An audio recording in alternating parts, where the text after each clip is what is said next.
Earlier story about South African Airways getting a lifeline from National Treasury and NUMSA and SACA picketing in Kempton Park. Our reporter Mbalenhle Mtetwa is there. Very good afternoon to you, Mbalenhle. Tell us what's happening.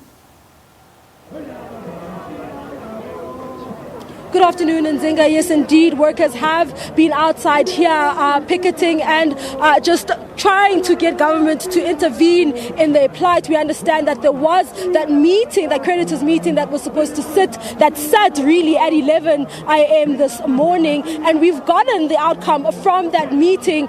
They have essentially decided, there were three decisions that were laid out during that meeting. One of them was possible liquidation. The second was winding down of operations, and the third was a letter that was provided by the Department of Public Enterprises early this morning, just letting the creditors know that their government would be able to provide the 10 billion rand that is required by business rescue practitioners in order to implement that business rescue plan that was adopted much earlier this year. We will therefore see after that the new SAA coming forward. Workers here got the news, and the unions are essentially saying that they will go and picket outside the offices of the Department of Public Enterprises should these funds not be made available come next week, as promised in the letter that was handed over to the creditors meeting.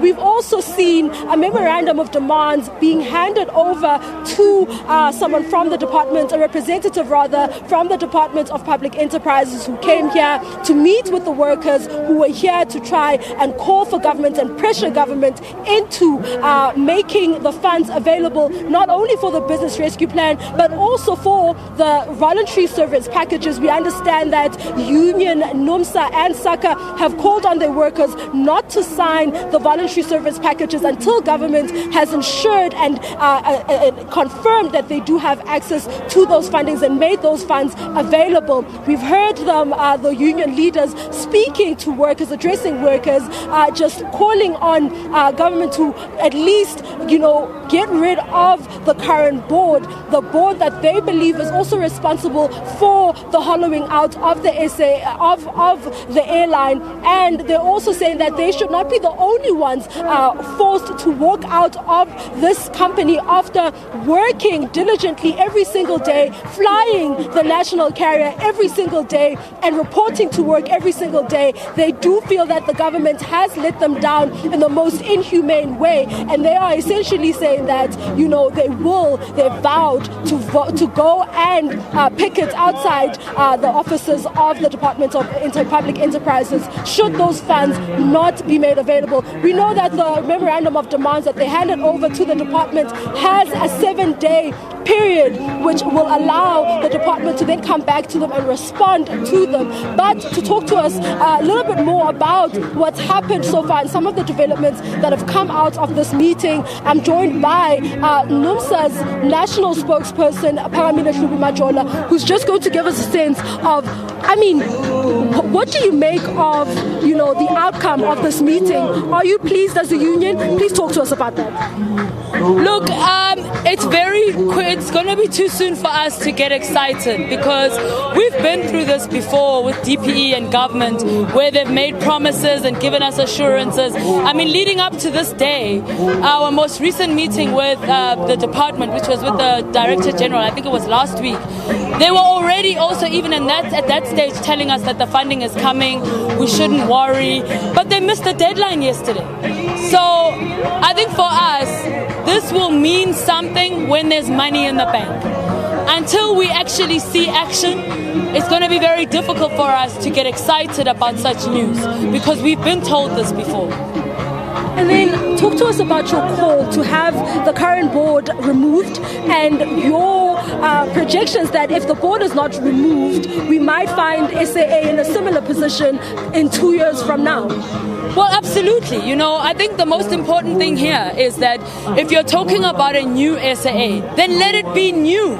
New means new board, new executive management. SAA didn't collapse because of the coronavirus. SAA was collapsing last year already. By the middle of the year, it didn't look good because they didn't even have money for salaries to carry the airline through for the end of the year. We knew that already in April. So if this government wants us, especially as Labour, as NUMSA and SACA, to take them seriously and believe them when they say that SAA is new, then Thandeka Mgoduso and the entire board must go now, not tomorrow, now, because these are the very same people who for years and years and years closed their eyes, closed their ears and did not intervene in the looting, the corruption and the mismanagement. And in some cases, Thandeka Mgoduso herself is implicated in some of the corruption allegations. So we need the entire board gone. We need the entire executive team gone so that we can truly start from scratch. Right now, the only people who are paying real consequences for the collapse of SAA are workers and their families. They've gone for months without any salaries. Some of them have been kicked out of their houses. Some of them have been kicked out of their kids' schools. This is unacceptable. And it's unfair that the Minister of DPE should continue to earn our money, taxpayer money, when workers at SAA and SA Express haven't been paid. And I understand that you're calling on the department, really. You're actually asking questions around why is it that people at the department are still getting a salary when workers at SAA are not getting that. And you're also calling for the removal of some cabinet officials. Please talk to us about that. Well, indeed. I mean, NUMSA has not made it any secret that we believe that DPE under Pravin Gordhan has been an absolute disaster. I think the results speak for themselves. Eskom is in shambles. And unfortunately, when you look at SA Express, SAA, Eskom, these are all very strategic entities which they are failing to manage. So he should go, and he should have left long ago. But be that as it may, he's there. The questions we've been saying is that it's unfair that workers should suffer when Pravin continues to earn his salary. What has he done to justify that salary? Those are some of the utterances that were coming out during the picket today. And workers are absolutely correct to say that, because they are not actually the ones who brought these institutions to ruin. It's DPE, it's the minister and his team. So why are they not paying the real cost of that incompetence? Why is it that workers and their families should be the ones that pay the cost? So in the interest of time, I'm going to ask you two questions in one. Are you happy with the turnout? And number two, what happens if after 7 days you don't get a response from the department? In terms of the turnout, I think a lot of viewers need to understand many of our members can't be here because of financial reasons. And I think that is completely understandable. But I think the turnout does not in any way reflect all of the work that NUMSA and SACA have been doing to lobby government and to push them in the right direction. Yes, we are thankful that we have this reprieve for now. But what really counts is what's going to happen in the next 7 days. And if they fail, NUMSA and SACA have already notified the Office of the Presidency, Parliament, the DPEs and the BRPs that we intend to go to the High Court to prevent any liquidation of SAA and SA Express.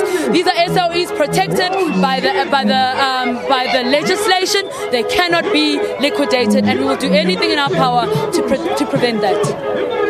Thank you so much for speaking to us. There you have it. That is Paramila Hlubi Majola speaking to us about, what they are planning for the future, and essentially that court case, that application they've made to the High Court, and where they plan to challenge the liquidation of SA Express. It's back to you in studio for now.